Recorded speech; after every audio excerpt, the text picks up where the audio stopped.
I'm getting a little bit older. I just love the competition now that we can be in the same conference, and I welcome all that.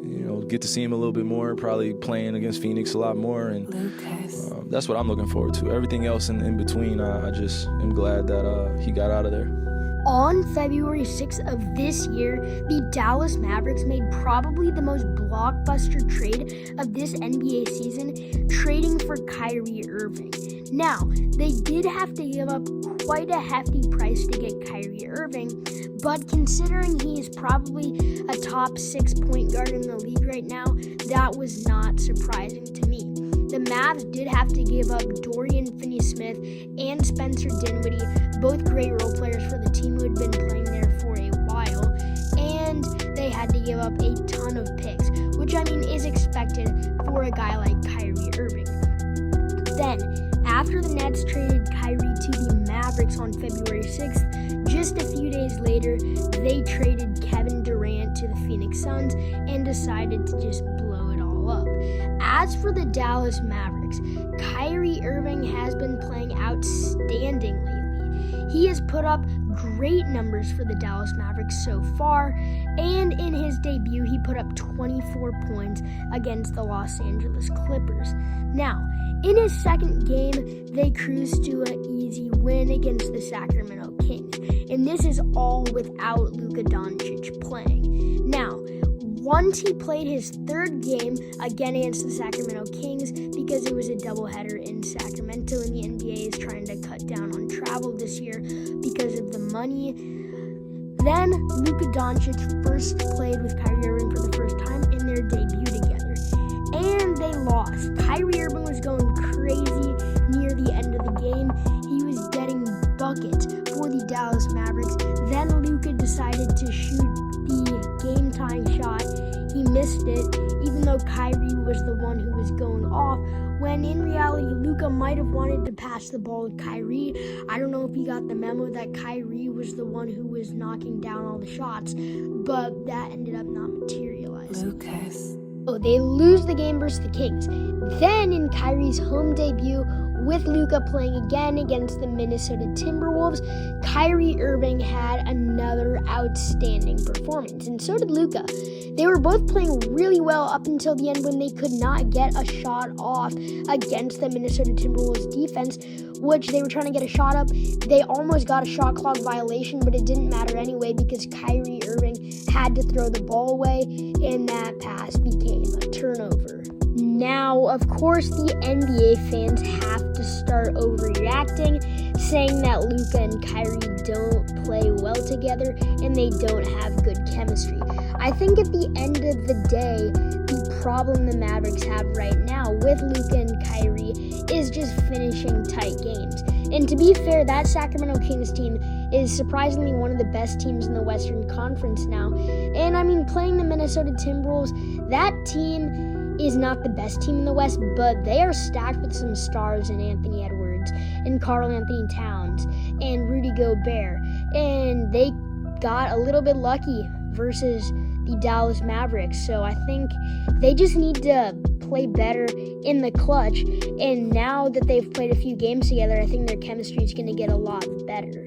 Even with the Dallas Mavericks' struggles lately, the media has been surprisingly positive when it comes to the talks about Kyrie Irving and Luka Doncic. And listen what Kendrick Perkins had to say. West being wide open, I don't know a better backcourt that could outlast those two in the West right now.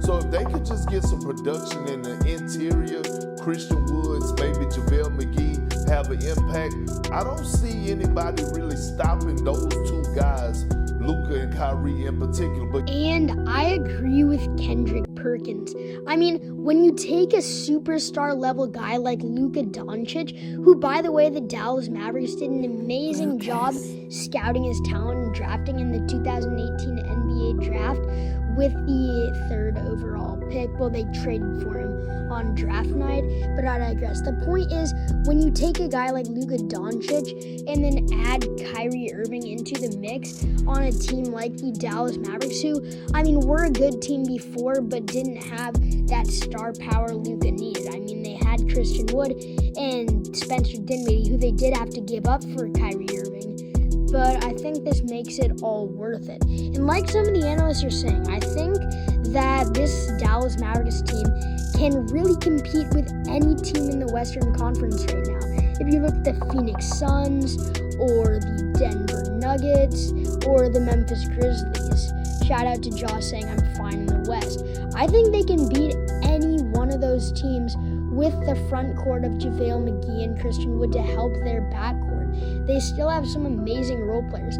As for the haters who were saying that Kyrie and Luka won't work together, we've seen amazing superstar players come together and one take a back seat in the past. If you look at LeBron and Kyrie or LeBron and Dwayne Wade, they did a wonderful job of replicating each other.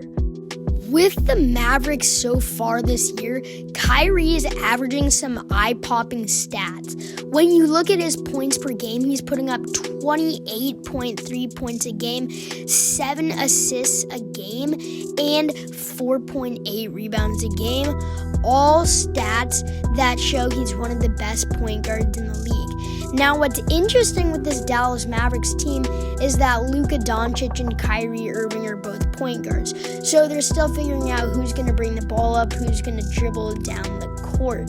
And I think that has primarily been Kyrie while they've been playing together so far. But Luka has taken some chances taking the ball down the floor. And while both of these guys are very ball-dominant guards, both of them also know how to pass the ball and be able to complement each other when it comes to playing with other star players. Luka has experience with this with Jalen Brunson and Kristaps Porzingis, and Kyrie has a lot of experience playing with other stars. He played with LeBron James, Kevin Love, he's played with Jason Tatum, he's played with Kevin Durant and James Harden. He knows all about playing with other stars.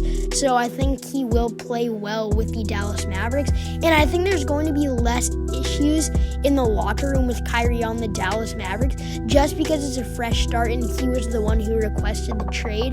And yeah, he was causing all the problems in Brooklyn, which is probably why he wanted to leave. But I feel like he'll be causing less problems in Dallas because this is a place where he can win another championship. But that's going to do it for today's video. So thank you guys for watching. Click subscribe, turn notifications on, like, share, comment, all the good stuff. And as always, I'm your boy Hyper Hooper Basketball.